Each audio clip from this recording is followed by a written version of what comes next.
మన రేవంత్ గారు సీఎం ఎన్ని రోజులు అయింది? డిసెంబరు 45 డేస్ అయిందా? ఇప్పటివరకు అయితే నోటీస్ ఇవ్వలే. సరే ఇంకా 4 రోజులు ఆగుదాము, ఎందుకు ఇస్తాడో చూద్దాం.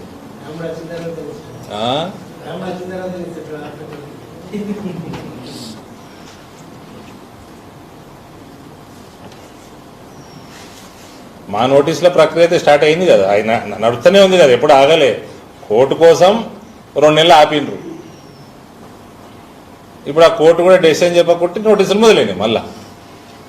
కేవలం మహిళా సెంటిమెంట్ కోసం నాకు తెలిసి, నాకున్న నాలెడ్జ్ ప్రకారం ఈడీ సంస్థ మర్యాదపూర్వకంగా మీరు తేల్చే వరకు మేము ఆగుతామని అప్పుడు సెప్టెంబర్లో అన్నది. నవంబర్ 18 దాకా తేలుస్తలే, కోర్టు ఇంకా తేలలే, ఇచ్చేసారు నోటీస్.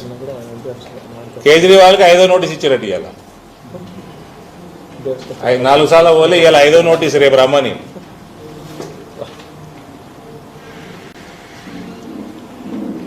మేడం కూడా ఇస్తారు మళ్ళీ, ఇప్పుడు మొన్న పోలే కదా.